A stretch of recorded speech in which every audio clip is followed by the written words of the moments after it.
This podcast contains murder and mayhem, guts and gore, adult language, and sexual content. Exactly what you came here for. All the listener discretion is advised. Welcome. I am your mistress of the macabre, Sarah Tierra. Grab your Ouija board, light the candles, and grab your jar of human teeth because you and I are going to escape for a bit. Pour yourself a cocktail, pull the window shades closed, and find a cool, dark, quiet place. Because right now we delve into the macabre. Hello! We are back, my little baby gremlins. I've missed you so much. I'm so excited to be back in action. In case you're new here, I'm your host, Sarah Tierra. Yes, I know it's a stupid name. Long story. I apologize. It's been a really long time, but life be lifin', and I have not had any time. However, here we are, and I am back with a 4-part series. This is an olden-timey case that takes place in 1926. It is a serial killer case, of course, and it is brutal and fucking crazy. I have been working on this case for I don't even know how long. Months, years, a decade? I'm not sure. But I'm glad to birth this story and get it out of my body. My primary source for these episodes is a really fantastic book by one of my all-time favorite true crime authors. He's also a historian. It is a book called Bestial, and it's written by Schechter. He is amazing. Go buy one of everything that he's written. Okay, so without further ado, we are just gonna jump right into this. Homicidal maniacs have existed in all times and places. They are not an indicator of our increasingly violent world. They have always been and always will be. In the realm of sexual homicide, as in all other areas of humans and the human psyche, there is no new thing under the sun. Fun fact for you guys, people think the term serial killer was coined in the mid-1970s by FBI criminologist Robert Ressler. However, that is actually incorrect. Others point to the phrase serial killer being associated with its first known published use in the New York Times on May 3rd, 1981, when referring to Wayne Williams, a suspect in the Atlanta child murders. But that is incorrect also. The term and concept were coined by German criminologist Ernst Gnat, who described Peter Kürten, we will probably get to it, as a Serienmörder, which means serial murderer, in his article entitled Die Düsseldorfer Sexualverbrechen, published in 1930. Did you love my German just now? You're welcome. They have always been among us, and some of them retain their infamy for decades or even centuries. Others fade into the pages of history as interests change over time. This is the lesser-known case of the serial killer and necrophile, the Gorilla Man Strangler, also known as the Dark Strangler. I say this a lot to you guys, but the cases that are forgotten about blow my mind. A lot of them are so crazy and really interesting, and I just don't understand what makes things popular or not popular. I don't know. I don't subscribe. I like what I like, and this shit is crazy. Really terrible case, and I'm glad we're talking about it today. And I'm glad I got to dig up this weird and lesser-known case. I love doing this podcast. I love you guys. I just wanted to tell you that.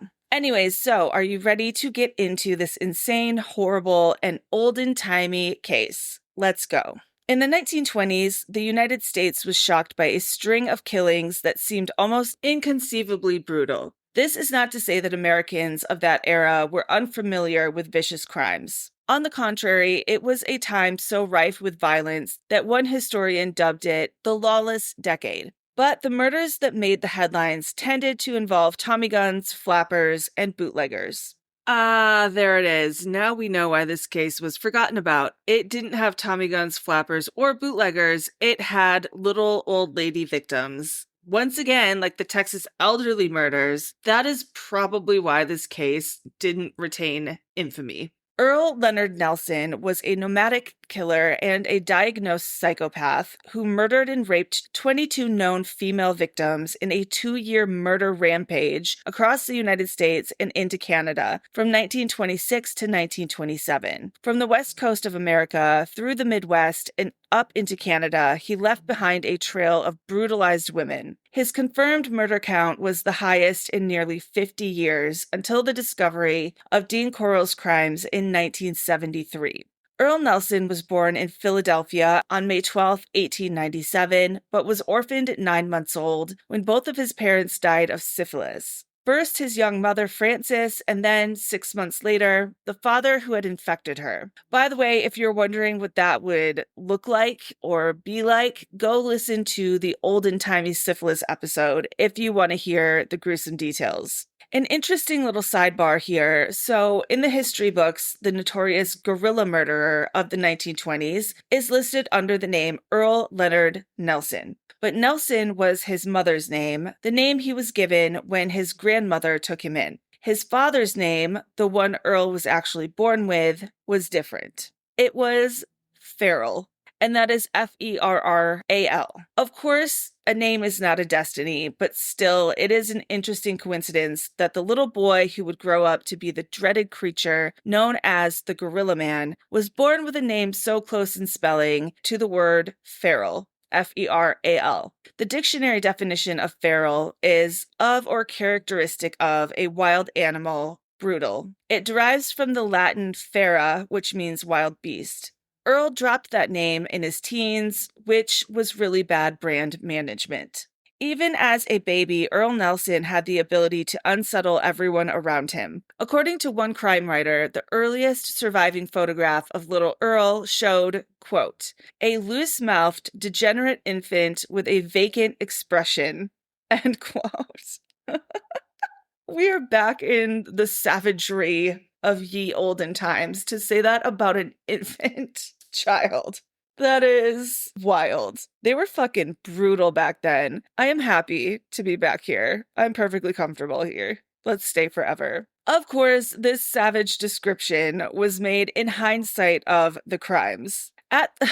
Imagine if it wasn't. Oh my god. That'd be even better. Okay.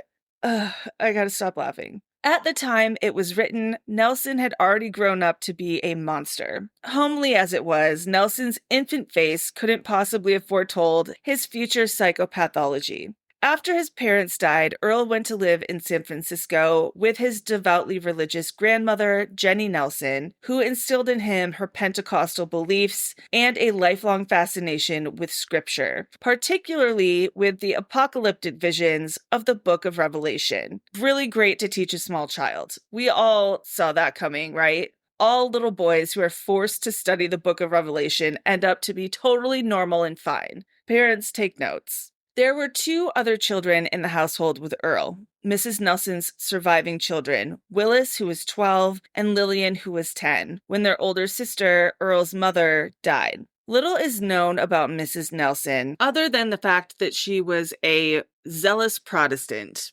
Sounds so fun. It looks like she was willing to overlook all of the shit going on with Earl because she loved him. And also because she didn't really know any better and probably just tried to pray the psychopathy away. Not to say she was oblivious to how fucking weird he was. Those signs were impossible to miss. From his earliest years, Earl was different from other children. Often described as having a manic energy, he would also slip into depression, withdrawing into his darkened room for days. I mean, same. But I'm not depressed, I just like it there. He would sit for hours in a kitchen chair, staring blankly into space, or roam around the house with his head cocked as if listening intently to voices only he could hear. Not off to a great start, Earl. Not good at all. Problems at school began immediately. Despite his grandmother's efforts to provide him with a stable home life, Earl's behavior grew increasingly erratic with each year. By the age of 7, he had already been expelled from elementary school for his uncontrollable behavior. Though he was often passive and withdrawn, at other times he would fly into fits of rage, lashing out violently at his schoolmates, girls and boys alike. He started stealing small items from neighborhood shops. By the age of 10, he had acquired a reputation as a serious troublemaker. Earl exhibited morbid behavior and self-loathing. I don't know what self-loathing a 7-year-old could exhibit at school. That seems weird, but okay. Well, I went ahead and dug around a little more, and I found an example. From his earliest years, Earl would sink into abject moods of self-loathing, an especially disconcerting phenomenon for a child so young. "I'm not good for anything," the little boy would cry. "I will never be good for anything. Nobody wants me. I would be better off out of this world." Okay, yeah, that's self-loathing in a small child, for sure. His grandmother attributed his morbid disposition to his early misfortunes in life. After all, Earl's syphilitic parents had not only left him an orphan, but left him a legacy of degradation and disease. It would have taken a person of far greater insight than Mrs. Nelson to see Earl's stupors, his strange habits, social isolation, and impaired sense of self for what they were: the signs of mental illness. Mrs. Nelson grew increasingly desperate in her efforts to deal with her grandson. She resorted to physical punishment, though this didn't last long because Earl matured into a broad-shouldered, deep-chested teenager with powerful arms and massively large hands. Knowing his obsession with scripture, she attempted to appeal to his religious sensibilities, warning him that the Lord would punish him for his bad behavior. On April 18th, 1906, 1 month before Nelson turned 9 years old, San Francisco, where he lived, was rocked by a massive earthquake measuring 8.25 on the Richter scale. By the time the fires had been put out, almost 500 city blocks lay in ruins, 25,000 buildings were in ashes, and more than 450 lives had been lost. In the mind of little Earl, who, he's already obsessed with scripture, this event seemed biblical. The sights and sounds and the smell of destruction filled him with strange exhilaration. Aw, that was me during COVID. But I'm not a psychopath, I promise. Like everyone else who lived through the Great San Francisco earthquake, he would remember it the rest of his life. At the height of the catastrophe, there were rumors of armed marauders who were reportedly raping women at gunpoint. Earl would enjoy recalling the fearful look on the faces of his Grandma Jenny and Aunt Lillian, who was 19 at the time, as they barricaded themselves inside the home, terrified of the alleged men outside. 1 year later, when Earl was 10, he was trying to impress some older boys and raced across the tracks of an oncoming trolley on a shitty bicycle he had inherited from his Uncle Willis. The trolley caught the rear wheel of the bike, which sent Earl flying, and he landed headfirst on the cobblestones. Oh my god, cobblestones. Swoon. Yes, that's right. We have a childhood head injury on our hands. We knew it was coming. It is a classic serial killer in the making event. His unconscious body was carried back home. His grandmother lost her shit when she saw the terrible wound on his right temple. For nearly a week, Earl was in a coma. During his recuperation, his grandmother would sit at his bedside for hours and read the Bible to him. "Grandma, please, can you read anything else? Like Harry Potter or something. Anything else, please." Finally, on the evening of the 6th day, his delirium subsided. The family physician checked Earl's eye movements, checked his wound, and asked him a few questions. Then he reassured Mrs. Nelson that she had nothing to worry about and the crisis had passed. But Nelson had suffered a very serious head injury, which we all know is a common precursor for many, many serial killers and their crimes.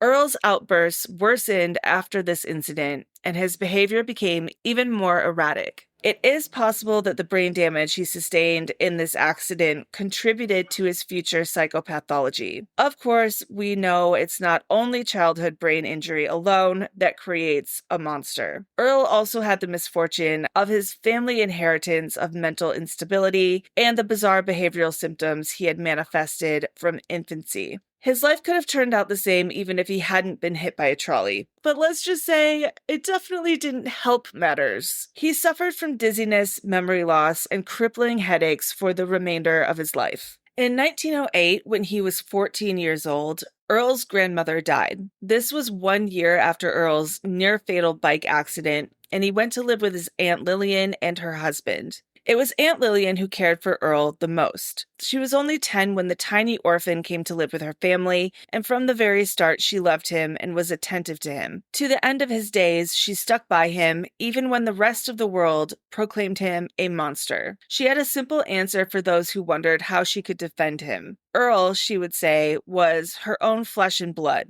Lillian was devoted to her nephew, but was afraid of his uncontrollable outbursts. Quote, he was just like a child, and we considered him like a child, and of course we would never go too far with him, because there was always the fear of him, end quote, she later told a newspaper reporter. At his best, there was an endearing puppy dog quality about Earl, at least in the eyes of his aunt. She perceived him as essentially an overgrown baby. His bouts of wild enthusiasm, which alternated with periods of sullen withdrawal, could also be as unrealistic as a child's. When his aunt informed him that her brother Willis was planning to construct a 3-story apartment building, Earl, who was 15 at the time, was like, I'll do it. I'll build the whole thing by myself. I'll do the plumbing. I'll do everything. And it's going to make Uncle Willis so much money. Lillian just kind of smiled and shook her head and was like, okay, idiot. She had a clear recollection of the time 1 year earlier when Earl had volunteered to paint the interior of her house. After working furiously at the job for a day or two, he had disappeared from the home and was gone for 3 weeks. Needless to say, he never finished that job.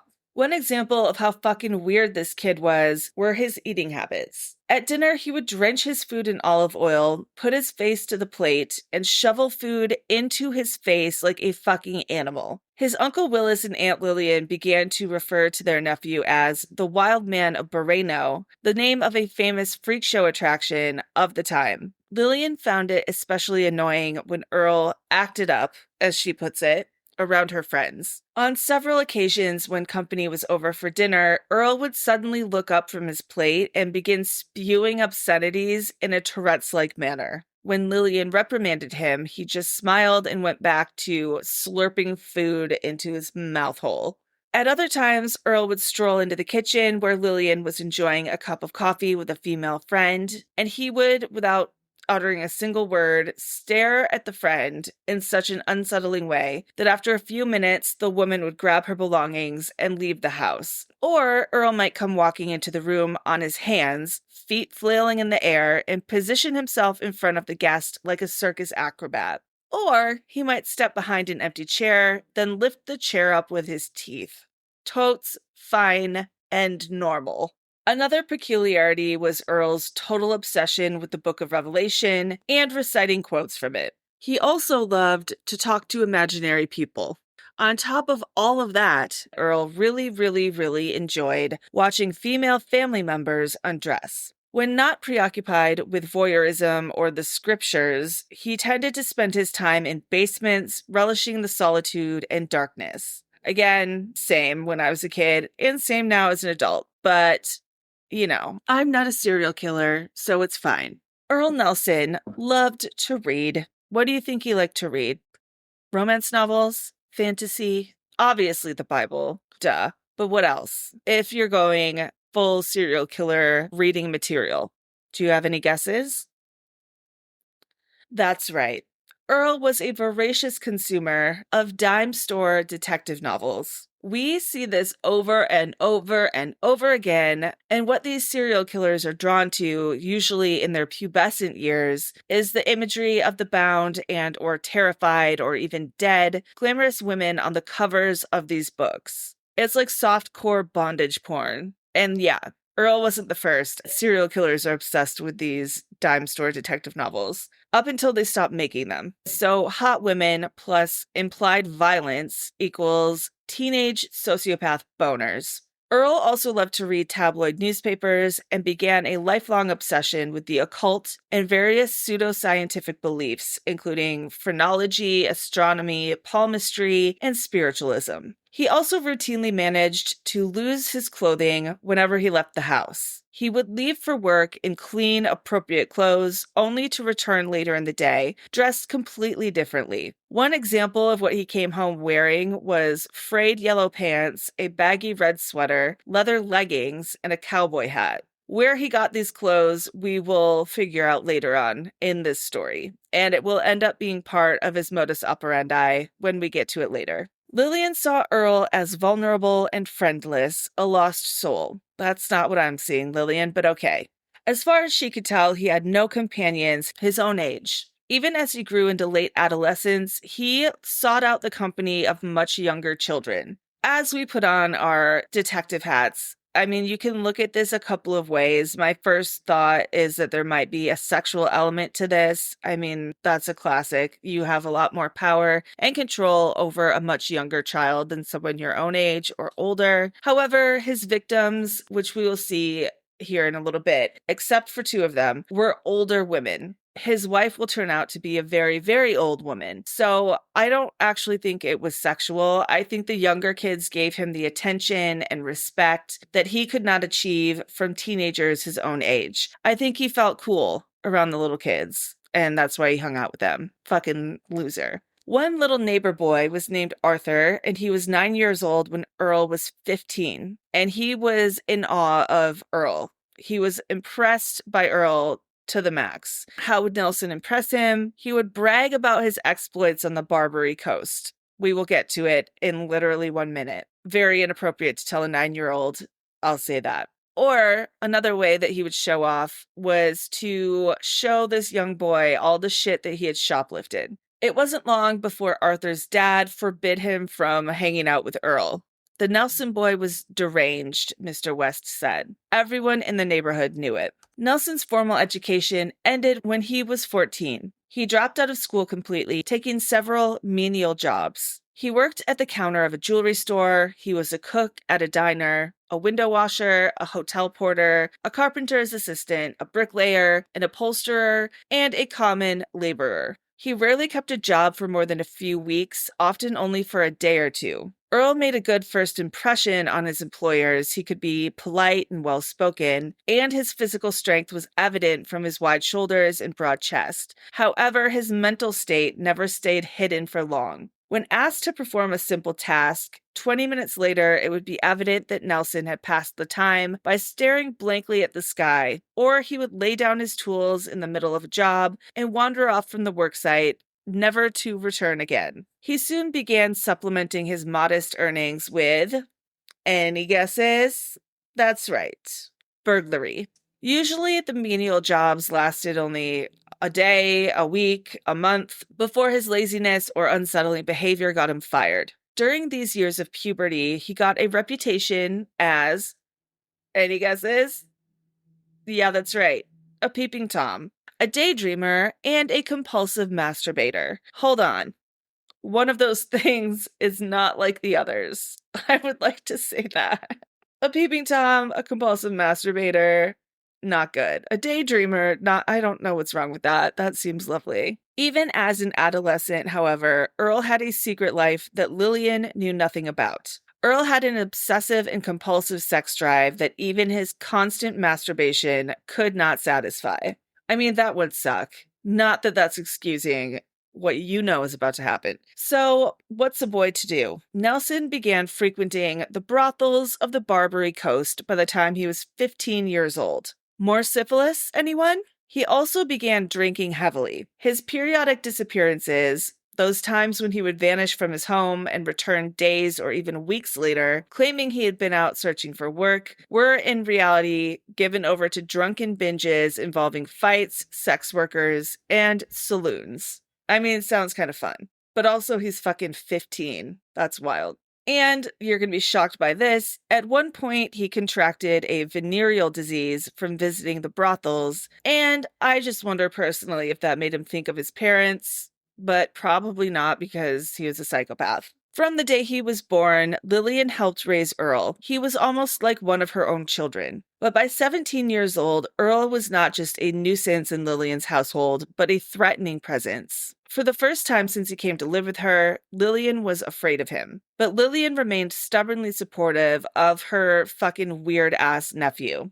When he was arrested for burglary in 1915 for robbing a cabin in Northern California, she made a tearful appeal on his behalf at his trial. Her plea was ignored, however, and Earl was sentenced to 2 years in San Quentin prison. Good. What do we think Earl does next? Can you guess? What would a wayward psychopath do after dropping out of school and in between committing small petty crimes? He enlisted in the military. Not just once. He enlisted several times under several different names. This shit is so weird. Oh my god. I'm about to tell you. He is a bizarre person. By the time of his release from San Quentin, which was April 1917, America had entered the First World War, but even the most minimal demands of Army life proved too much for Earl. After just 6 weeks in uniform, he went AWOL because he was forced to stand guard duty one night in the cold. And he was like, nah, I'm not doing that. So following his desertion, he made his way to Salt Lake City. Among the various religious works Earl had read during his stay in prison was a book about the life of the founder of Mormonism, Joseph Smith. His interest in Mormonism came to nothing, but for some unknown reason, he decided to give the military another shot. Enlisting as a cook in the Navy, he soon found himself back in his hometown, stationed at San Francisco's Mare Island Naval Base. This second try at military life, however, turned out to be just as unsuccessful as his first. Once again, he deserted after a few weeks because chores. That's it. That's why. He was like, not doing chores, not happening. Less than 2 months later, in July 1917, Earl enlisted again. This time as a private in the medical corps. He lasted 6 weeks, deserting because he would later explain to military psychologists he was bothered by a burning about his anus. And that is a direct quote, okay? He's like, I can't do this. My anus is burning. And they're like, okay. Things are about to get really bad, so we have to laugh while we can. Apparently, this meant that Earl had hemorrhoids, so he couldn't work or be in the military. He quit the medical corps because of anal itching. Too much for Earl. Can't continue. Must quit. Oh, I mean, I forgot there was another one. So he was back in the Navy in March of 1918. He went back again. What are you doing, sir? This time, Earl did not desert. He simply refused to do anything at all, preferring to pass his days reading the Bible and spouting apocalyptic sermons about the coming of the great beast, whose number is 666. Earl was shunned by his shipmates, you don't say, and despised by his superior officers. Nothing, not even a torturous 2-day confinement inside a hot coal oven, could force him to do any fucking work. They literally put him in an oven. They were like, get in the oven, you fucking twat. And he still was like, can I bring my Bible? Or he still wouldn't do anything.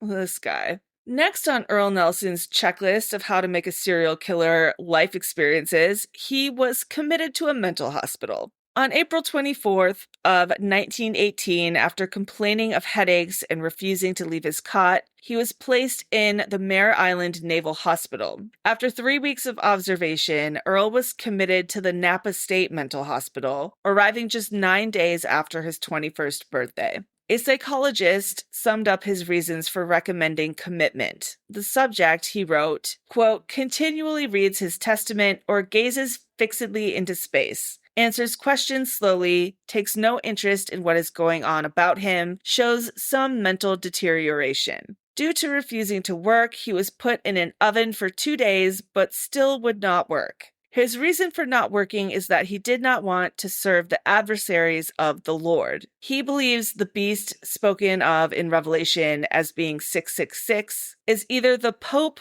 or the Kaiser, end quote. I'm jumping in case you're like, what's a Kaiser? What's going on here? So the Kaiser is Wilhelm II, who was the German emperor until 1918. So he thinks that the beast or the devil is literally like either the Pope or the German emperor. Anyways, back to the quote. Quote, he does not think he is crazy, end quote. Oh, there wasn't much left. The conclusive diagnosis was constitutional psychopathic state. They also noted one physical peculiarity of Earl's. His right pupil was notably larger than the left. And that's kind of interesting, because I'm obsessed with pathologies, but his injury when he flew off his bike was to his right temple. So it's interesting that his right pupil is all fucked up. That can't be good. Doctors also learned via blood testing that Nelson had contracted both syphilis and gonorrhea in early adolescence. Earl confessed that he had masturbated daily between the ages of 13 and 18, which, I'm sure every teenage boy does that. But then he said he had not done it since then. I will drop a teaser. His wife will have a lot to say about the masturbating later on. He also claimed to have overcome his addiction to liquor, swearing that he had not had a drink for 7 months. This is interesting because in the future, when every action this man does is fucking scrutinized because of his crimes, there is not a single record or statement or witness that says that he was drinking or acting intoxicated or smelled like alcohol. So I actually don't think he's lying when he says that he did stop drinking. He described his childhood life as pleasant, insisted that his mind was all right, and declared that he was perfectly capable of making his own way in the world. He had, he said, no history of trauma or previous mental attacks. That's a lie. After another doctor questioned Earl for about 10 minutes, he concluded that Earl was not disoriented, paranoid, or abnormally depressed. He reported the patient was, quote, correct for place, month, and year, did not think anyone was trying to harm him, was not despondent, nervous, apprehensive, and did not think he should have been sent here. Denied illusions or hallucinations. Cheerful at time of examination. Denies being irritable. And enjoys himself to a reasonable extent. Could take an interest in an occupation, is very fond of his family, and is so fond of them that he feels bad to be away from home.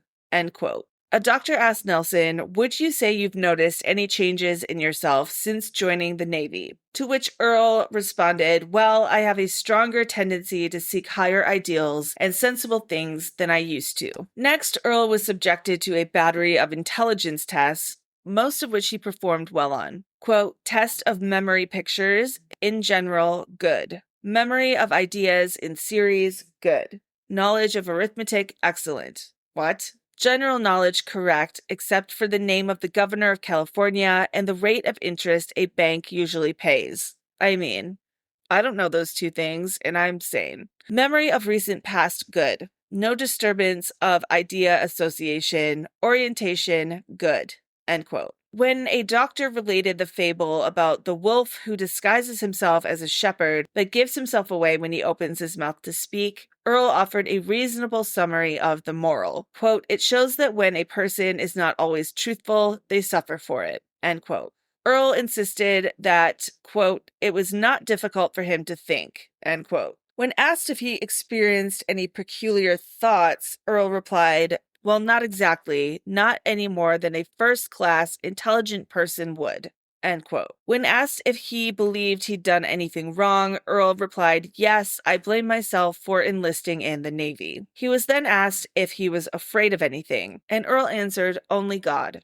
Then, fixing the doctor with a stare, he said, if you don't serve him, you should be afraid too. Exactly whose God Earl believed in at that moment is somewhat ambiguous. For unknown reasons, his commitment papers record his affiliation as Jewish. It is possible that Earl, who was always flirting with different religions, was going through a brief Judaic phase. It may also be the case that doctors assumed, in the casually racist manner of the times, that Earl must be Jewish because of his complexion and facial features. No one in this story, from beginning to end, is going to know what ethnicity or race Earl Nelson is. They think he's part black, they think he might be Hispanic, they think he's Jewish. I looked into it, and all of the records say that this man is Scandinavian. Let me tell you, if you look at the photos of him, that cannot be fucking correct. So yeah, people are assuming his background this whole time, and we still have no answer to what it really is. Also because Earl lies a lot, so there's no way to know. This is not the only mistake recorded in Nelson's written report. The other, far more serious error appears just a few lines down from the misstated religion, where the psychologist concluded that Earl Leonard Farrell was, quote, not violent, homicidal, or destructive,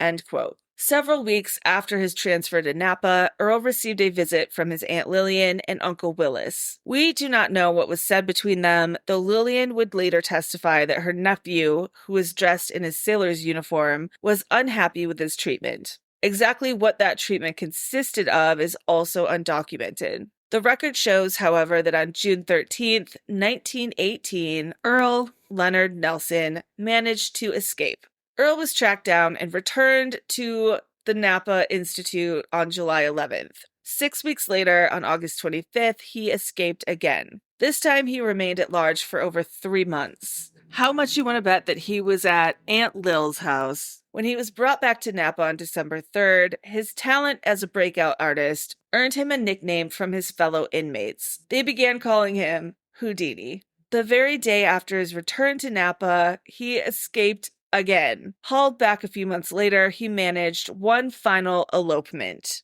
in the language of his official records. Altogether, he pulled off no fewer than 4 escapes during his 13-month incarceration. After his final escape attempt in 1919, the doctors in charge of this case were like, fuck it. And they decided to not even look for him. On his discharge records, yeah, they discharged him even though he ran away. They simply wrote improved on a former entry reporting that he was not violent, homicidal, or destructive. Nelson then returned to San Francisco to live with his aunt. She had helped him find a job as a janitor in a San Francisco hospital. Earl was still a fugitive, so as a precaution, he took the job under a pseudonym, the first of many he would assume in the coming years. This time, he used Evan Lewis Fuller. It was here that Nelson met a woman, a cleaning lady in the maternity ward, named Mary Teresa Martin. Earl was smitten with her, and even she seemed surprised by this. Mary is described as a, quote, pinched and gray-haired spinster who had just turned 58 and looked every day of it, end quote. I mean, goddamn, that is so harsh. I secretly love it, but I also feel bad for her because that's so mean. They're going to be really mean to her coming up here too. Also, she's just a woman. She's just working and living her life. Calm down. Her other co-workers regarded Mary as a sweet, mousy old maid. Again, damn. Painfully shy, she could be tongue-tied to the point of incoherence around other adults. Mary would cast her eyes downwards, wring her hands nervously, and stammer. Earl was the only exception to this rule, the only other adult she seemed fully at ease with. Of course, having just turned 22, he literally could have been her child, or even her grandchild. And he often acted like a child, so the shoe fits. The details of their early relationship, how Mary and Earl first came to speak to form a friendship, and how they came to be fucking, are largely unknown. Mary was a very religious woman, and we can assume that Earl's constant ranting about religion and citing scripture must have made an impression on her. Only weeks after they met, Earl was like, hey, do you want to get married? And Mary, who had waited her whole life for a proposal, was like, sure, sounds great. There was, however, one little obstacle. She was Irish Catholic and Earl was Protestant. So they had a Catholic wedding, and Earl just didn't say anything about that. On Tuesday, August 5th, 1919, Mary Teresa Martin married a man young enough to not just be her son, but her grandson. Get it, queen? And Earl Leonard Nelson took to be his wife, an old-ass spinster bride, the woman of his dreams, and the first in a large amount of elderly women who would become the objects of his increasingly deadly obsession. Shocker, this union was short-lived. But I will say, this is another woman that he had twisted around his finger. Mary would stick by him his entire life, just like his Aunt Lillian. Also, shocker, I think he was very calculating when choosing a bride. I think her meek personality and older age were both things he knew he could take advantage of, and he did. He also has a fetish for old women, so that fit right into his playbook as well. So this marriage was a disaster. Mary had taken her vows seriously, for better or worse, for richer or poorer, in sickness and in health. Even so, she was not prepared for what the fuck was coming her way, which was life with Earl Nelson. I mean, no one could have been prepared for that. She would later testify that her brief time with the man she knew as Evan Fuller was, quote, a trying experience, end quote. Yeah, he didn't even tell her his name. She thinks that his name is Evan Fuller. It's not. And I mean, how understated to call being married to this person a trying experience.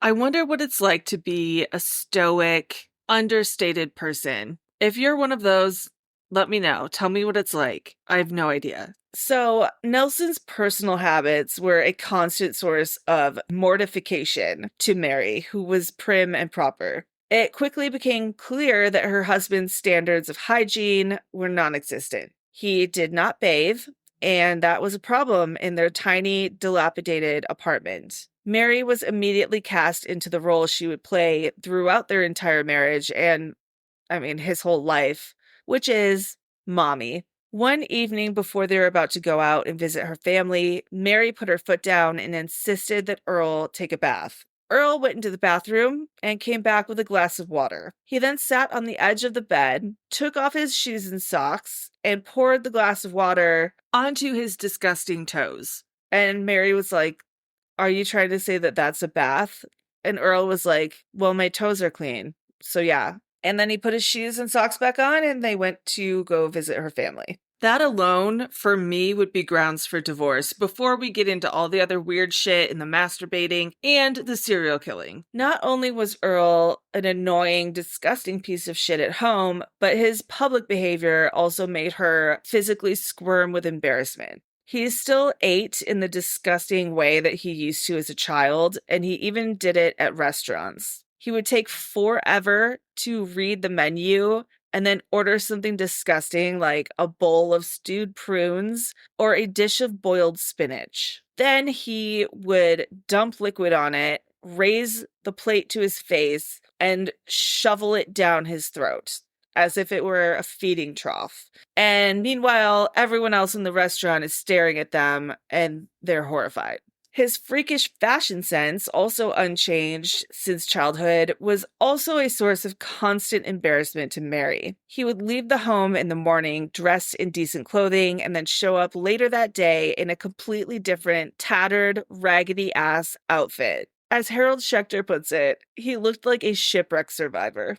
Or he would appear in some like weird ass outfit. He'd show up in a sailor suit, a golfing outfit, or the uniform of a Stanford University student. Yet other times he would come home in a weird color coordinated ensemble. Like another elderly woman who had been burdened with him, his grandmother Jenny, who resembled Earl's new wife in more ways than one, Mary did what she could to keep him presentable. Early in their marriage, she used some of her savings to buy him a new overcoat. The next day, Earl went about his day wearing the new coat. When he returned that evening, the coat was gone, and so were the rest of his clothes, which had been replaced with a suit of rags. He also managed to lose his underwear, a habit of his since childhood. One time she came home and discovered that he had taken her best skirt, cut it up, and made it into a pair of pants for himself. You're getting murdered. I would murder you. No. Then there were the times where Earl would jump out of bed in the middle of the night, throw clothes on, and announce that he was going out to look for a job. Or the time that he and Mary spent an entire day looking at houses with a realtor just to have Earl say that they had found the perfect one. He then shoved his hand into his pocket, pulled out $2, and made an offer for a down payment to the realtor. Mary had never been so fucking mortified in her entire life. He's like, "Perfect, I'll take this house. How's $2 sound?" Oh my God. This guy, I tell ya, I can't with him. Sometimes when Mary asked him to perform a simple household chore, he would run off and hide like a toddler. He would hide behind the window curtains or behind the sofa. To Mary, living with Earl was like motherhood. These are all very bizarre annoyances, don't get me wrong. I would fucking kill a bitch for doing one of any of those things. I would be like, get out of here.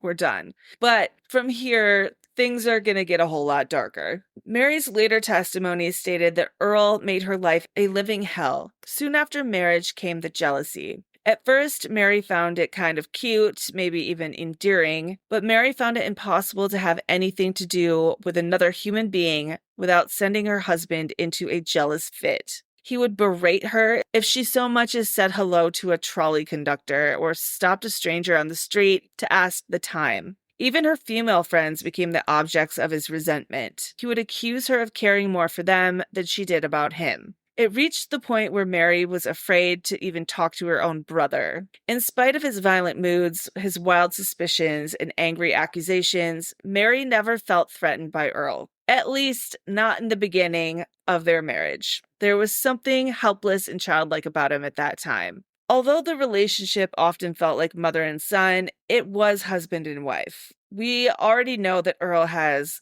some sexual obsessions, and Mary is not a kinky gal, but she was down for some missionary to keep her husband happy. Earl wanted sex from her all the time, and if she refused, he would repeatedly masturbate in front of her, which, to put it mildly, she was not into. In February of 1920, 6 months after they married, Mary became ill and was rushed to the hospital. At first, Earl behaved like a normal person, visiting her and bringing her flowers. His presence quickly became oppressive, though. He would sit at her bedside for hours on end, staring blankly into space or glaring at her doctor, whom he regarded as a rival.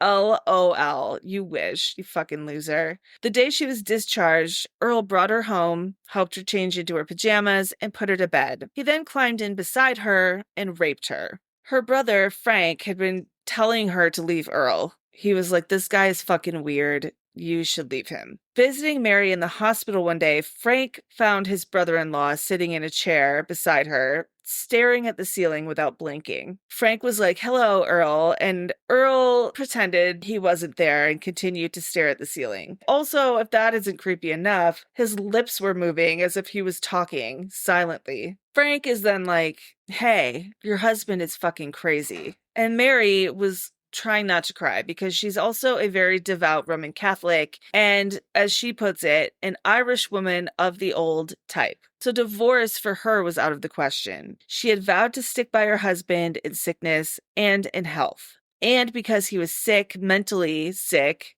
she called it the worst kind of sickness you could have. Right from the start of their marriage, Earl had been afflicted with savage, reoccurring headaches. When they struck, his face turned white and pinched, his eyes darkened until they looked like two black, empty holes. Mary would try to soothe him by applying witch hazel to his brow, but nothing seemed to help. One day, while working for a landscape gardener, Nelson fell from the upper branches of a tree and landed on his head. He was admitted to the hospital with a serious concussion, but left after 2 days, showing up at home with his head so heavily bandaged that his eyes were barely visible beneath the gauze. Afterwards, his headaches grew more frequent, and his behavior became even more erratic. More and more often, Mary would find him sitting silently in the kitchen, staring intently at nothing. When she asked what he was doing, he would point wildly at the blank wall, and he would say, "The faces, don't you see them?" His religious preoccupation also grew more extreme,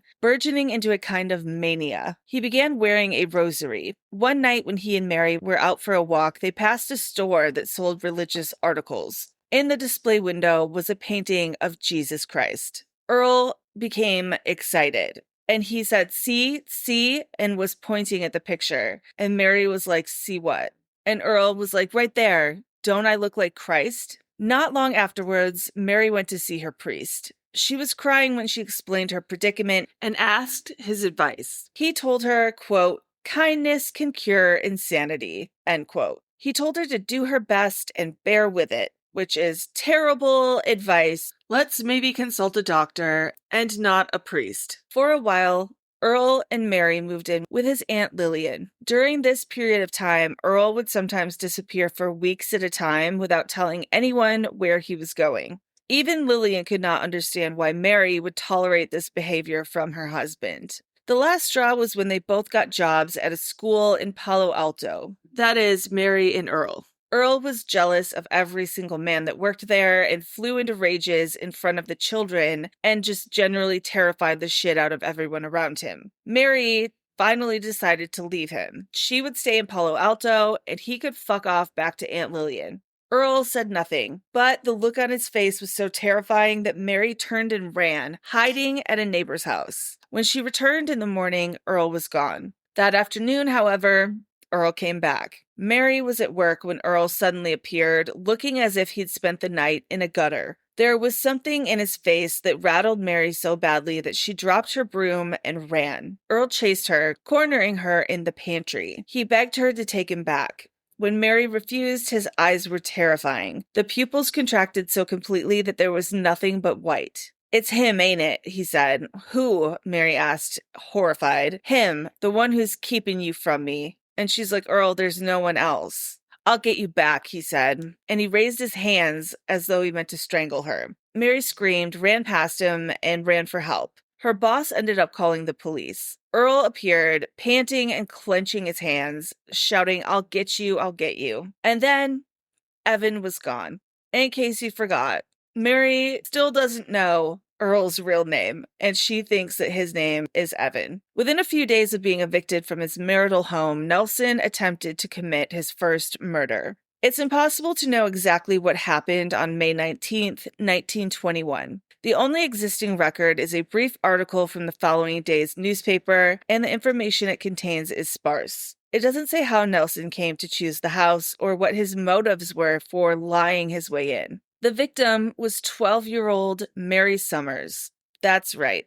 She isn't going to be the only young victim. This man is also a pedophile. Only these facts are known. Sometime during that Wednesday afternoon, Nelson appeared unexpectedly at the household of Mr. Charles Summers. The door was opened by Summers' 24-year-old son, Charles Jr. Claiming to be a plumber who would come to repair a leaky gas pipe, Nelson gained access to the house and immediately went into the cellar where 12-year-old Mary Summers was playing with her dolls. Moments later, Charles Jr. heard his sister scream. Earl had put down his tools and attacked Mary by attempting to strangle her. Mary put up a fierce fight, though, and she was kicking and screaming and clawing at his face, and she was able to fend him off until her brother heard her cries. Yes, this is a 12-year-old warrior princess. I love you, Mary. I'm so happy you fought and you survived.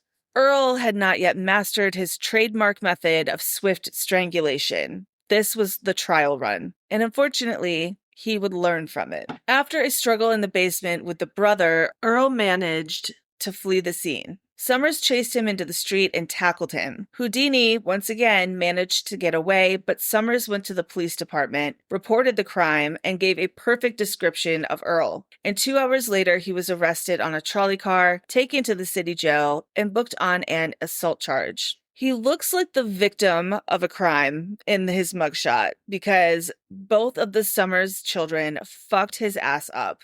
And I love, love, love these kids. Hell yeah. So back to the poor wife, Mary.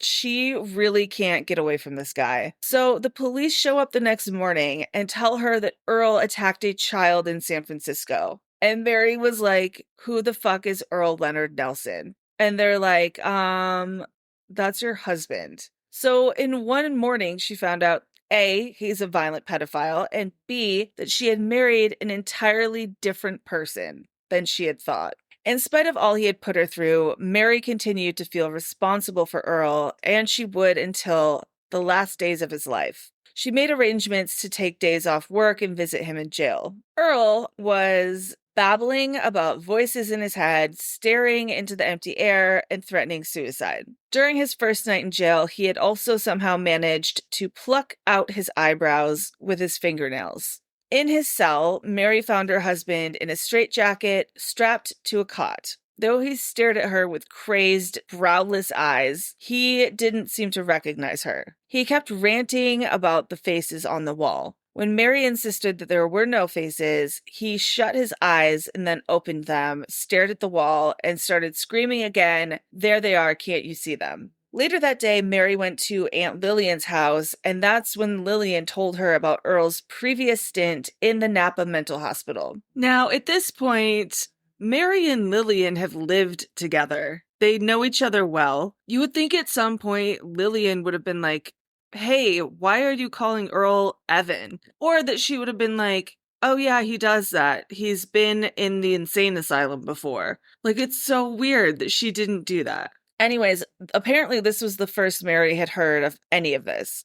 So suddenly she is faced with many disturbing discoveries about her own husband, his true identity, and his recent history as a mental patient, as well as another piece of information the police had uncovered and told her, which was Earl's record as a military deserter. In an effort to keep him out of prison on the assault charge, the two women decided to go ahead with insanity proceedings against Earl. The hearing took place on June 13th, 1921. The judge declared that by reason of insanity, Earl was dangerous to be at large. A commitment order was filed the same afternoon. Despite several further escapes and attempted escapes, Nelson was released from the Napa institution yet again in 1925 when he was 28 years old.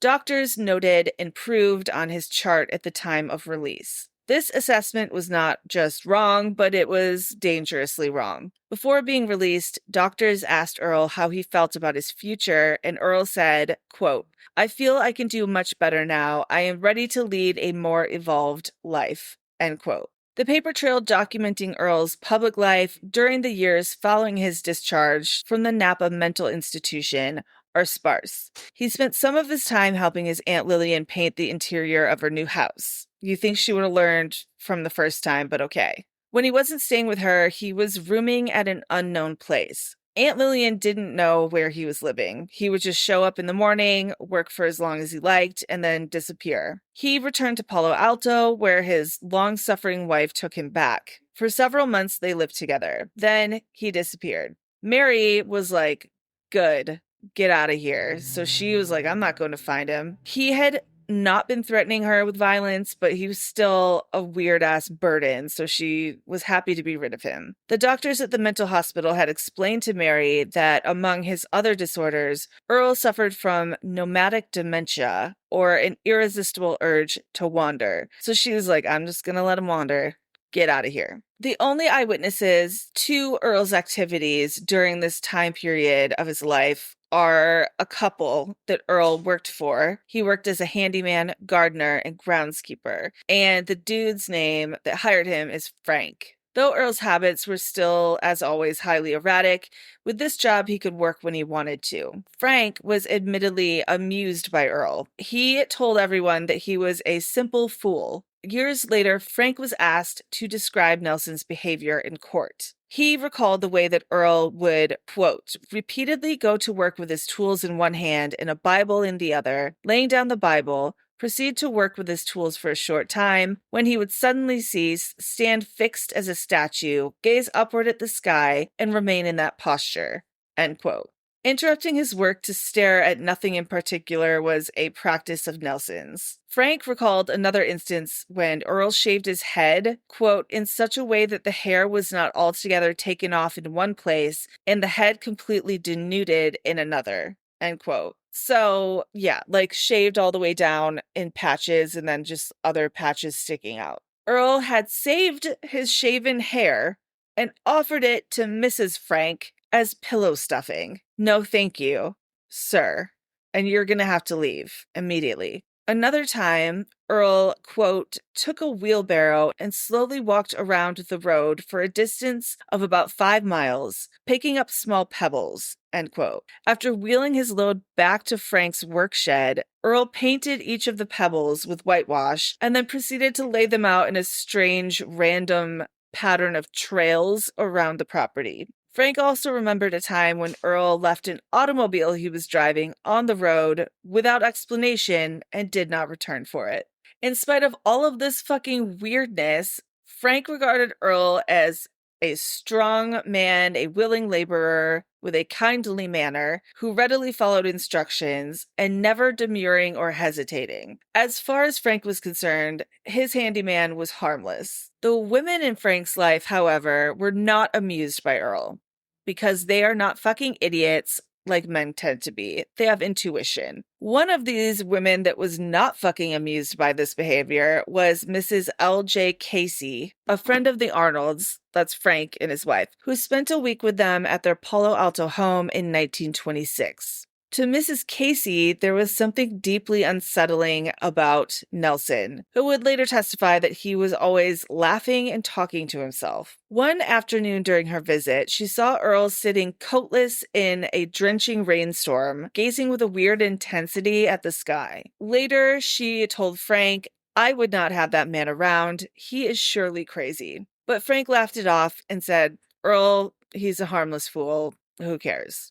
Increasingly, however, Frank's wife, Rhonda, came to realize that her husband was a stupid asshole and that Earl was a problem. As Frank would later explain, his wife eventually grew anxious and fearful of having Earl around our home and children, a man of such peculiar traits and tendencies, and she requested that I send him away for the reason that he was not mentally sound and right.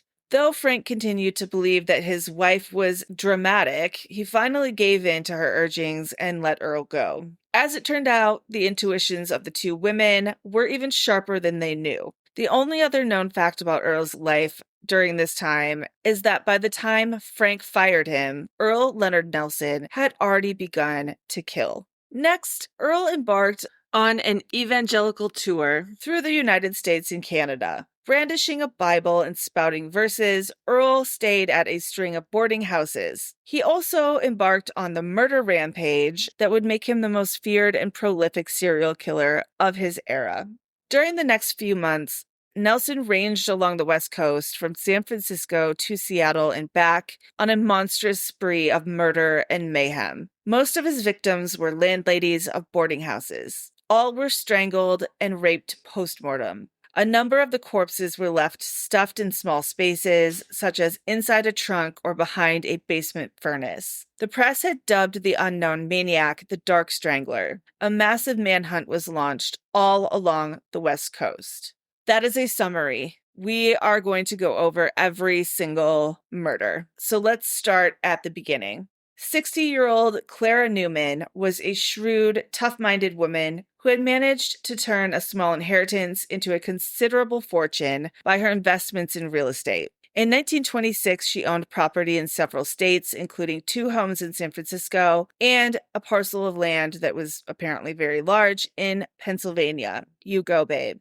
From her way of life, however, you would never know it. She's called an aged spinster by the newspapers. But besides that, she dressed simply, survived on a meager diet, and lived in a few sparsely furnished rooms on the ground floor of her house in San Francisco. Though her mind was sharp, Miss Newman was physically frail and required help in managing daily tasks. She received it from her nephew, Merton Newman, who has the most 1926 name I've ever heard in my life, who also lived in the house, occupying 2 second-story rooms with his wife and 19-year-old son. The top floor of the house was divided into 2 apartments. One of these was rented to a couple named Brown. The other had been vacant since the start of the new year. For nearly 2 months, Miss Newman had been trying to rent it, displaying a room-to-let sign in the window at the front of her house. On the morning of Saturday, February 20th, 1926, Merton Newman was alone in his second-floor apartment.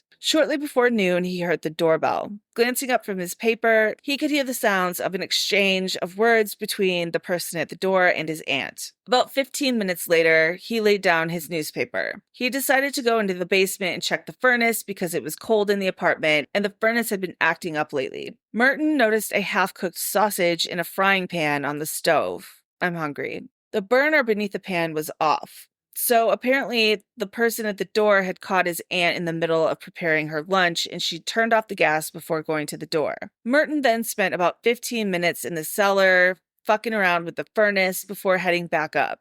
As he left the kitchen, he saw a figure walking quickly to the back door. It was a man, and Merton called out to him, and the man paused with his hand on the doorknob and glanced over his shoulder. Merton couldn't see much of the man's face, but he could see that he was oddly dressed in baggy pants and a military shirt. Also, despite the cold weather, he didn't have a coat on. Merton guessed that the man was about 30 years old and could see that he was powerfully built, stocky, and deep-chested. Merton is like, "Can I help you?" And the man says, "Tell the landlady I'll return in an hour. I would like to rent that empty apartment." And with that, he opened the door and walked off.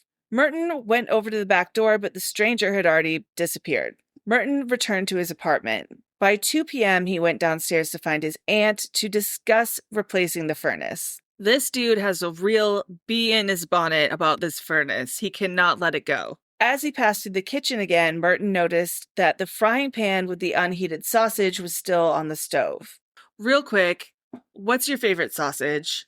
I love the Beyond sausages. They're delicious. I like the dinner ones, but I also like the breakfast ones. They're my favorite. There was also this sausage they had at the dollar store. I know that sounds crazy, but it was the best sausage I've ever had in my life. I think it might have been like Evan Williams. Is that a thing? Or is that a whiskey? I don't know. It was smoked turkey sausage, and it was lit as fuck. I'm sure full of nitrates, but delicious. What's your favorite sausage, since we're on the subject? Okay, back to the story. So next, he went to his aunt's bedroom. The door was open, and he could see that his aunt was not inside. So he checked the other rooms on the first floor, but she was nowhere to be found. Then he went up to the third floor and knocked on the door of the Brown's apartment. Charles Brown, yes, Charlie Brown, answered the door. He confirmed that he and his wife had heard Miss Newman come up there a few hours ago talking with someone. The Browns had assumed that the landlady was showing the vacant apartment to a prospective tenant. Merton tried the doorknob of the vacant apartment and found that it was locked, which was weird. I feel like I'm saying weird so much this episode. Sorry, I will try to do better. I will increase my vocabulary for y'all, because I feel like it's getting out of control.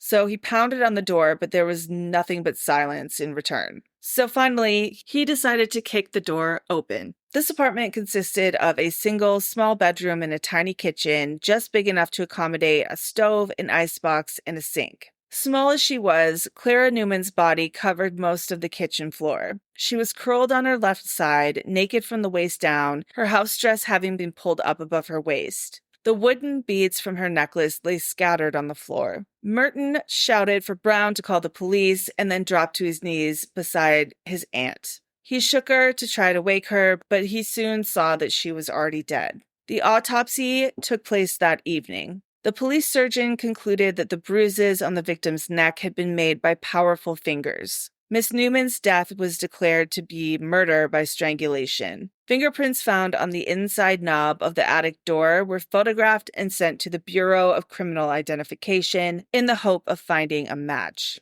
A vagrant was picked up in Oakland within 24 hours of the murder, but after viewing the man, Miss Newman's nephew confirmed that that was not the man who was in their house. The two workmen who had been repairing the neighboring roof at the time of the murder were questioned as witnesses, but neither man had gotten a good look at the suspect. The story of Miss Newman's death, headlined "Fiend Murder of Spinster, Rude," made the front page of the newspaper. But it quickly faded from memory, as her murder was shocking but not enough to cause widespread concern. The public's reaction might have been different if one appalling detail had been revealed.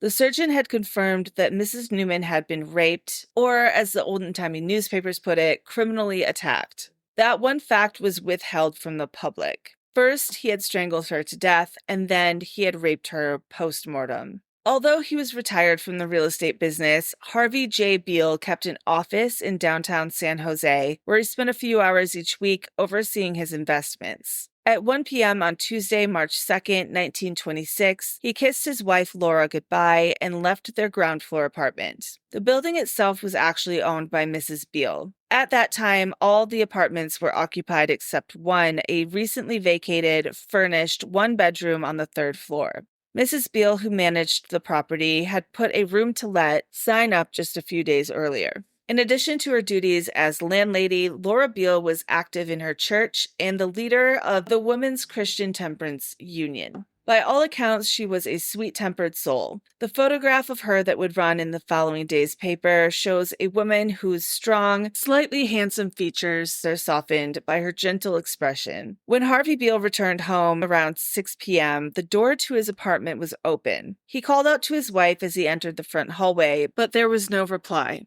Inside the living room, he found his wife's reading glasses lying on top of the afternoon newspaper at the foot of her favorite easy chair. Assuming that she had gone over to a neighbor's, he went into the kitchen to fix himself a sandwich. Yum. When an hour passed with no sign of his wife, he began to worry. He checked with the other residents of the building, but none of them had seen his wife that day. One of the tenants, however, had noticed that the door of the Beale's apartment was open as early as 4 p.m. When he heard this, Mr. Beale was alarmed. He and the neighbors began a search of the entire neighborhood, but Laura Beale was nowhere to be found. By 10 p.m., there was only one place left to look, the vacant third-floor apartment. Mr. Beale had already tried the door earlier that evening, but it had been locked. He found a spare key in his wife's dresser and went back to the apartment, opened the door, and stepped inside. He found his wife's body splayed across the mattress in the bedroom. From the condition of the room and the horrible bruises on her face, he could see that there had been a violent struggle. She had been strangled with the silk cord of her dressing gown, which had been twisted so tightly around her neck that it was embedded in her flesh. Her garments were pulled up to her waist. It was clear that the 65-year-old woman had been sexually assaulted, though it wasn't until the autopsy that the coroner determined she had been raped post-mortem. The first-page story in the next day's newspaper sent shockwaves through the area. As the story noted, the appalling murder of Mrs. Beale appeared to be the work of, quote, the same fiend who 2 weeks ago strangled a woman in similar circumstances in San Francisco, end quote. This was confirmed the next afternoon by Mr. H.S. Bailey, the owner of an ice cream parlor directly across the street from the Beale's apartment. When questioned by the police, he recalled he had spotted a man hurrying from the building around 4:30 p.m., the approximate time of the murder according to the coroner. This man's description matched the one provided by Merton Newman, the nephew of the killer's previous victim. Bailey was taken to the Bureau of Criminal Identification, where he was shown photographs of every degenerate known to police in the hope that he'd be able to identify the culprit. In the meantime, the San Jose police sought advice from a specialist in abnormal psychology, Dr. L.E. Stocking, who was the head of a local mental hospital, who declared that the killer was, quote, a maniac possessing extreme criminal cunning, end quote. Like, thanks so much for that. Case solved. Not really. The news that a homicidal maniac was at large in San Jose set off a full-blown panic. The police were inundated with phone calls from landladies who were reporting suspicious characters left and right. As they fucking should be. And also, you're welcome. They're doing your job for you. All of the sources are like, oh, the women, they're being hysterical, especially the landladies. But I'm like, for good fucking reason, they're being murdered. And also, they're solving your shit for you. So why are you annoyed by that? Listen, you can tell that men write these books. I'm just going to say that. Moving on. Okay, not moving on. Here, I left a direct quote. Quote, like Mrs. Rochester's story, most of the ostensible air quote leads that flooded police headquarters in the days following Laura Beale's murder were utterly useless, either facts that had no bearing on the case or sheer overwrought fantasy. In spite of their dubious quality, however, at least 2 of these tales were taken seriously. End quote. Like, what the fuck? They're literally trying to protect themselves and their community. They're solving a serial killer case. They're not hysterical idiots. Women are dying. Also, we're going to find out later how many fucking attacks this guy's doing. There is a shitload of women that were attacked by him, but they lived to tell about it because he was sloppy and he was rushing. So, like, truly, probably most of these women were attacked by him. Even if it wasn't him, they still need to be reporting that shit. They were being attacked, they were under siege, and they were reporting it to the police like they fucking should. That's it. Period. Okay, so here is an example of one hysterical woman's useless tip, okay? And this is actually a full-blown attack by Earl. Mrs. D.L. Courier reported that on Friday afternoon, while she was napping in her bedroom with her 4-year-old son, she heard a strange noise and opened her eyes to see an unkempt man standing over her. Screaming, she jumped up from her bed and ran out of the room with the man running after her. He managed to grab the hem of her nightdress, ripping it as she ran to the front door. She had just pulled open the door when the man overtook her. Gripping her in his powerful arms, he stuffed a pocket handkerchief into her mouth to stop her from screaming, then wound the torn strip of the nightdress around her neck, preparing to strangle her. Struggling wildly, Mrs. Courier managed to get herself out of his grasp, but fell and struck her head on the doorframe and was rendered unconscious. When she woke up, the man had ran off. So later that same afternoon, Miss Ethel Elhart was alone in her father's plumbing shop when a man of uncouth appearance with several days' growth of beard on his face entered the store. When Miss Elhart asked him what he wanted, he stepped up to the counter, looked at her with an evil leer, and responded, "Nothing." Suddenly, he lunged across the counter, seized her wrists, and tried to drag her into his arms. Pulling herself free from him, she ran to the end of the counter towards the rear door. She burst into the alley and ran around the front of the building and back into the store, slammed and locked the door, and then ran to the back door and locked it, just as the man who chased her all the way around the building came running up to it. He pressed his ugly face to the door pane, and he was standing there leering at her until he saw her pick up the phone to call the police, at which point he ran off. So take note of a few details here, like the victimology, and also the fact that this attacker was noted to have an unkempt appearance and several days' growth of beard on his face, because this is part of Nelson's MO. These accounts ran in the papers, causing near hysteria. To everyone's relief, however, the Sunday newspaper ran the story, "Strangler Maniac Suspect Jailed by San Jose Police." So a suspect was arrested. He was a 33-year-old Austrian immigrant named Joe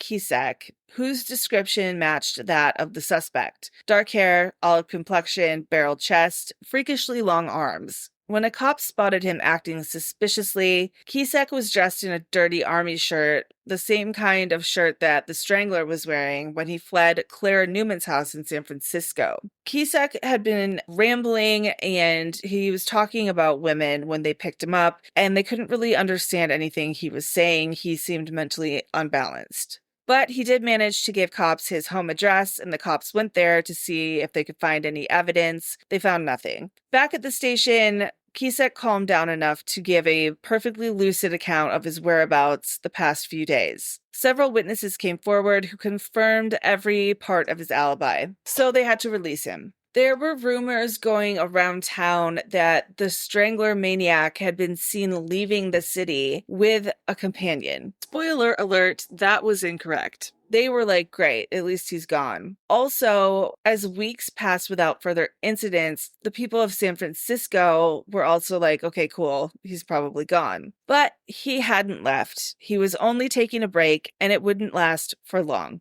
Every afternoon around 2 p.m., Mrs. Lillian St. Mary, love that name, put on her hat and coat and went out to do her daily shopping. The 63-year-old San Francisco woman, who had been separated from her husband for 12 years, lived with her adult son, James. To bring in extra income, Mrs. St. Mary rented the spare rooms in her large house. Most of them were vacant in the summer of 1926. One of Mrs. St. Mary's duties was to prepare dinner for her lodgers. Each afternoon, she would make the rounds of the neighborhood shops, picking up groceries for the evening meal. On Thursday, June 10th, 1926, Mrs. St. Mary was just about to head out on her daily errands. Her coat and hat were already on, her purse was in her hands. At that moment, the doorbell rang. Walking to the front door, the elderly woman opened it and found herself facing a young man neatly dressed in a blue pinstriped suit.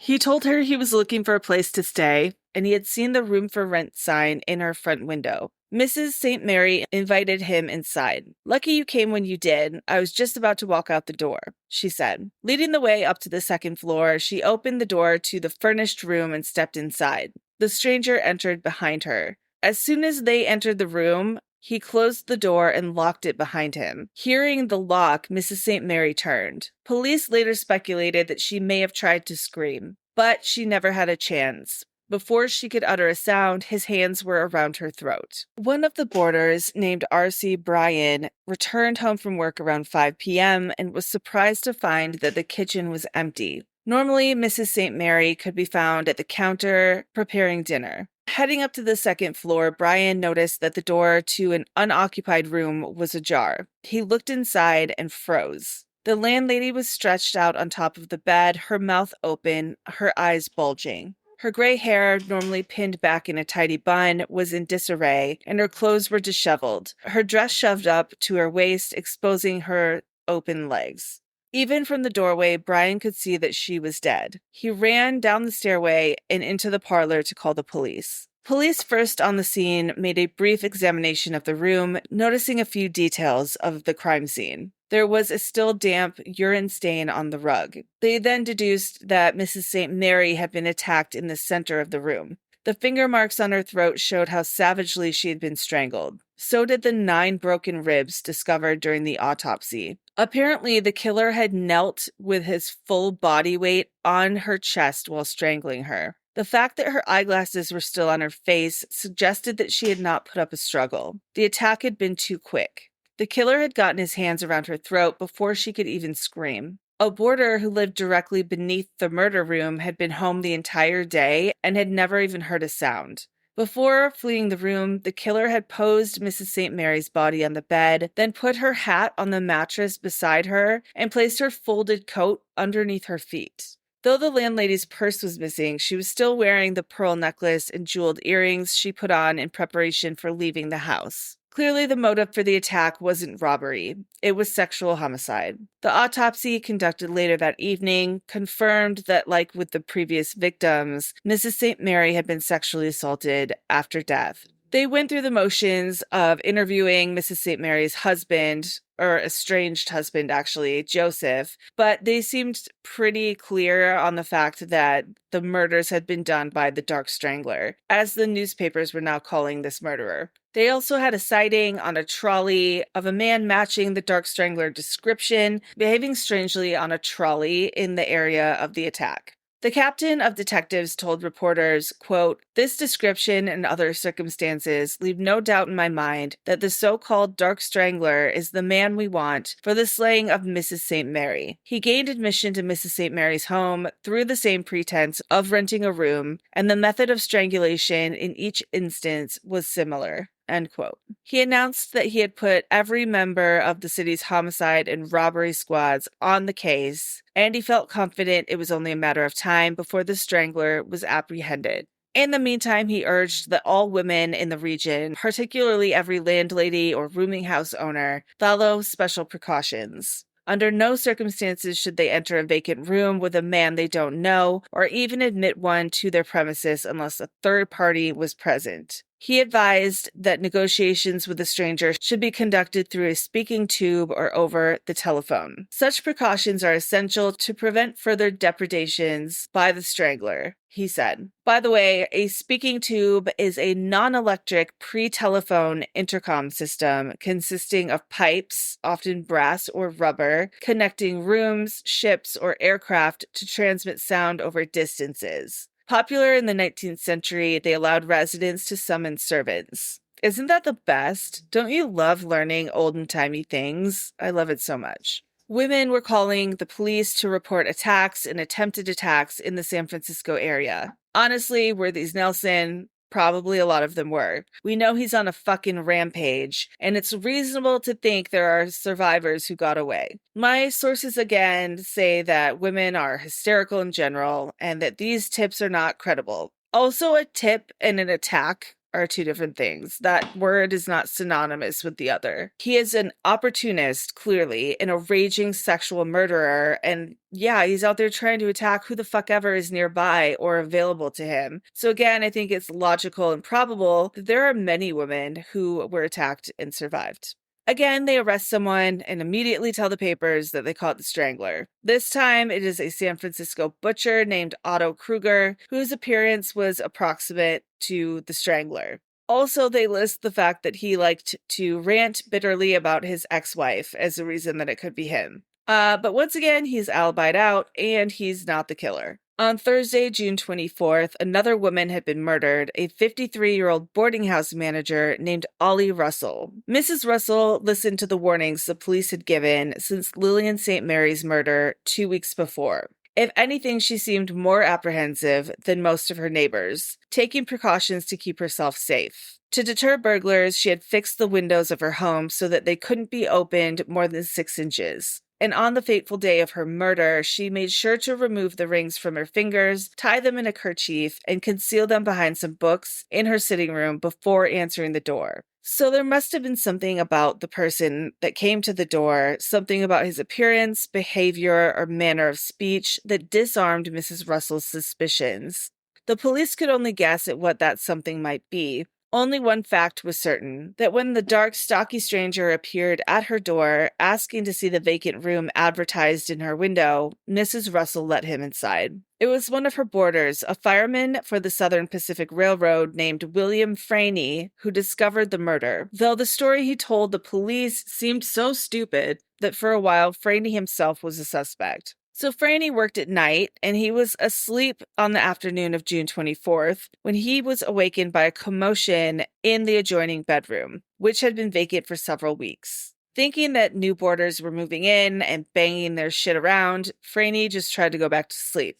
But when the noises continued, he got up from his bed, walked to the door, which separated the two rooms, and looked through the keyhole. He was confused. He saw a man with his pants pulled down to his knees, lying on top of a woman. But he couldn't see who the woman was because the man was on top of her. The banging noise that had awakened him was the knocking of the headboard against the wall, which is disgusting in the context that we are speaking of. Embarrassed, Franny was like, oh shit, I don't really know what to do. So he kind of just like stepped away and was like, okay. Then, of course, because he's human, he's like, let me just take a second look. Let me look again. This time the man was standing up from the bed, pulling up his pants and adjusting his clothing. He was wearing a shabby gray suit. Then the man walked out of sight. The woman, meanwhile, continued to lie motionless on the mattress, her dress drawn up above her hips, her legs parted and exposed. The window shades in the bedroom were closed, and her head was turned so that Franny couldn't see her features. But he is like, I don't know, I think that could be Mrs. Russell, the landlady. I'm going to bury the lead here and just tell you that Franny is not the sharpest tool in the shed. Then the man reappeared. He pulled out a handkerchief, mopped his brow, then grabbed his greasy fedora from the mattress and put it on his head, and then he just casually strolled out of the room. Now Franny is like, what the fuck? But not really. He's an idiot. But he's like flustered. So he goes and he washes his face in the wash basin outside on the porch. And then he's like, I don't know, what should I do? It was obvious that the man in the gray suit was not Mrs. Russell's husband, George, who ran a pool hall and eatery called the Texas Lunch. Oh my God, I'm so hungry. I want to go there right now. What do you think they serve? I bet it's so good. You know, I love an antique menu. I went to my primary sources that I usually go to, and I could not find it. However, I did find out that this kind of restaurant is usually attached to like a boarding house, or it's like a pool hall. And so they didn't really have menus. It would be verbal, or it would be like a chalkboard. But I found out that most likely the core items sold are chili con carne, chili and beans, canned tamales with chili, hamburgers, steak sandwiches, hot dogs. They also would serve breakfast like eggs, fried or scrambled, bacon, ham, potatoes, and bread or toast. Very common also would be pie, usually apple or custard pie, and coffee, bottomless, cheap, shitty coffee, and milk. The price range would be from 10 cents for chili to 40 cents for a full meal. I just wanted to throw that in there and let you know. Brainy found it hard to believe that the 53-year-old landlady would be entertaining gentlemen callers while her husband was away at work. But he's also like, I don't know, weirder things have happened, and I don't really want to get into other people's business. So now he's like, well, let me go look again, and he goes to the window. He's outside the window and he's looking in, and the woman is still just laying there, not moving. But now he could see something from this angle, which was dark stains on the mattress that appeared to be blood. You would think that this is the point where you'd be like, oh shit, I should probably do something. No, not for this fucking idiot. So he's like, oh, let me go get George, her husband, and let me go to the Texas lunch. Then halfway there, he's like, no. Mrs. Russell was just fucking some dude and she's sleeping because they just had sex and the stains on the mattress aren't blood, or if they are blood, it was just from a nosebleed because the sexual activity was so strenuous. So then he just goes back to the house and he's like, oh, well, maybe I should go wake her up. So then he's like, but I don't want to go in the room. Let me just go to the front door and ring the doorbell and wake her up. So he does that. And guess what? No one answered. Then he goes into the house and he's like, huh, the door to Mrs. Russell's bedroom is open. And she never left her door to her bedroom open. So now he starts yelling her name. And honestly, this fucking idiot, I don't know what took you this long to realize something was wrong. You're also a firefighter. You'd think you had better instincts. Jesus Christ. But anyways, no. So finally at this point, he's like, all right, I'm going to actually go to the Texas lunch. Now he's like, well, what do I say to the husband? And he's like, was she cheating on him? Is it foul play? I don't really want to, cause a big stir. Time to cause a big stir. But okay, so he finds George and he's like, hey, do you know where your wife is? I can think of literally 117 other things I would say instead of that. But okay, sir. So then the husband is like, she's at home, dude, where she always is, unless she went to play cards with the neighbors. So Franny is like, has the apartment next to mine been rented? We're getting a little warmer here, Franny. And Russell is like, no, I don't think so. So finally, Russell is like, what is going on? And Franny told him about the noises coming from next door, but he made sure not to say what he had seen in the room. And then he's just like, I think you should come home and look for yourself. This guy. So a few minutes later, the two men were back at the boarding house. Discovering that the door to the vacant bedroom was locked, they headed around to the rear porch and looked through the window. Russell, the husband, could see the woman stretched out on the bed, but he couldn't see her face. And you didn't know that was your wife? Even if you couldn't see her face? Okay. The two men decided to check with several of Mrs. Russell's friends in the neighborhood, but no one had seen the landlady since 2:45 p.m. So they fully found like a lady laying motionless on the bed. Can't tell that it's his wife somehow. And then they're like, let's go ask if anyone's seen Mrs. Russell. What? Wouldn't you be like, we have to get into that room? Oh my God. I just don't understand what's happening. Okay. So yeah, they're like, no, we haven't seen her. The last person that saw her was her friend Laura Fields, who had given her a jar of jelly, of homemade jelly. Isn't that so wholesome and sweet and therefore very sad? Oh my God. Shortly after 3 p.m., Mrs. Fields had received a thank you call from her friend. And that was the last time anyone heard from Ollie Russell. Returning to his house with Franny, George Russell found a spare key to the door of the bedroom, opened it, and stepped inside. He yelled out, "Oh my God," as Franny ran to call the police. Her battered face gruesomely discolored, Ollie Russell lay dead on the mattress. She had been strangled with a loop of cord, pulled tight enough to tear the flesh of her throat. Blood had pooled from her neck onto the mattress, and there were bloody marks on the doorframe. Franny himself was the first to fall under suspicion. Suspicion of being a dumbass.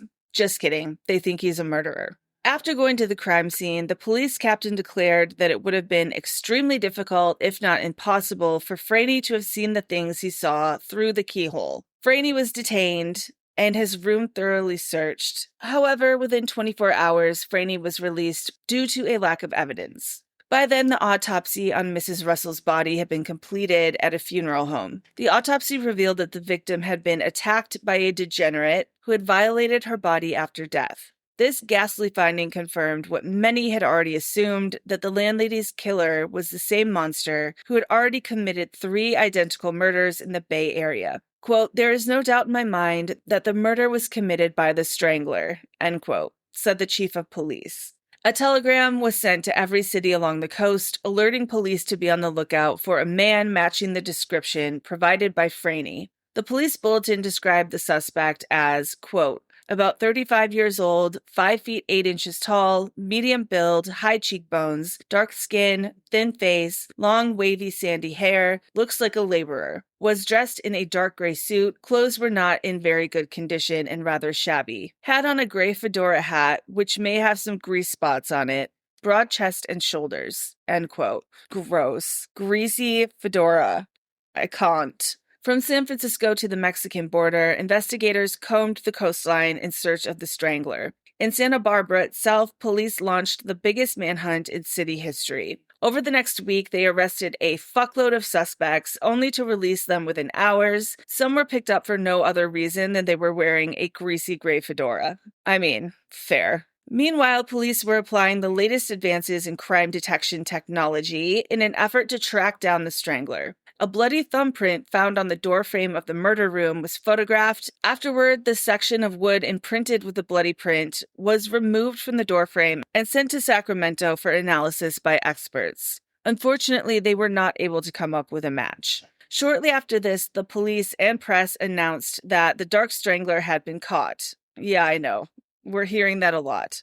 A man had confessed to the crimes this time. He told police his name was Philip H. Brown, and he had been arrested for vagrancy in Needles, California. He was wearing a shabby, dark gray suit at the time. Brown claimed that he killed 2 women in San Francisco, 1 in San Bernardino, 1 in Santa Barbara, and 1 around Oakland. This man looked nothing like the descriptions of the Strangler, and he had bright blue eyes. That did not stop the police and press from announcing that the Strangler had been caught. He had even formally been charged with the murder of Ollie Russell. However, on Monday, August 16th, the matter of if this man was the Dark Strangler was solved. And that is where we have to stop for today. We will pick it up next time with the very next murder. We still have a lot of murders to go. This spree is not even close to being over. But before we go for today, you know what time it is. It's time for nature. It's fucking cool. We've seen plants and insects posing as something else entirely in order to confuse their natural predators. But the Macrocylix maya, a moth native to southeastern Asia, takes mimicry to a whole new level by literally painting an entire scene on its wings. Looking at the Macrocylix maya moth, it's impossible to ignore the scene on its wings. 2 flies feasting on some brown spots that could be mistaken for fresh bird droppings. It's a pretty disgusting picture, and apparently we're not the only ones who think so. I think it's rad as fuck, and so do you. Many of this moth's predators will not eat insects that are feasting on bird droppings, associating them with potential disease. So the natural pattern acts as a defense mechanism for the otherwise helpless insect. And if this visual representation of flies eating feces wasn't impressive enough, the moth reportedly also gives off a pungent odor that could be mistaken for actual bird droppings. How fucking metal is that? Go look at the photos on my website or on social media. I know what you're thinking. These photos must have been edited. I don't blame you. The flies look so realistic. The outline of the body of the flies is so accurate, especially the head, and the brown splashes also appear to be real. There's even light reflecting off the bodies of the flies. Like, how did the moths even develop this specific pattern? It's not like they knew what would keep predators at bay. Nature just figured it out, and it is beautiful and amazing. Well, as it often seems to happen, the evolution of the Macrocylix maya was most likely random. Eons ago, a slight mutation caused a moth to have a pattern that somewhat resembled the clear scene we now associate the whole species with. It proved effective enough to keep predators at bay, so the genes were passed on. Then natural selection happened. The moths that had mutations for the fly feasting on droppings pattern were more likely to reproduce, while specimens featuring other motifs did not. It was survival of the fittest, and the pattern likely evolved over generations, with the most believable pattern outliving the others. The original patterns were probably nowhere as realistic as they are today, but it evolved over time. This is probably still a work in progress, with slight mutations making the disgusting picture even more realistic. There's some pretty mind-blowing mimicry in nature, from a moth that perfectly resembles a dead tree leaf, or a harmless caterpillar that resembles a menacing snake's head, but the Macrocylix maya is the first creature I've seen mimicking a relatively complex scene, complemented by an appropriately foul smell. I am obsessed with these moths, period. That is it, though, for today. I hope you enjoyed this terrible story and that amazing moth, and I will be back. It won't be 4 months. I'll be back within the month, at least, for part 2. But yeah, that's it. I will talk to you next time. Okay. Bye. Full source notes are available at mistressofthemacablepodcast.com, as well as photos pertaining to each episode. Follow along on Instagram for all the insane and gory photos at Mistress of the Macabre Podcast. Please leave a 5-star rating and review wherever you get your podcasts. It really helps the show grow, and I will love you forever. And tell a friend, if you even have any. Bonus content is available at patreon.com or on Apple Podcast subscriptions. I'm just one young teenage girl writing, researching, producing, editing, and recording the show. Your support goes a long way. If you have topic ideas, questions, comments, animal facts, or unsettling stories you'd like to share, email me at mistressofthemacablepodcast@gmail.com.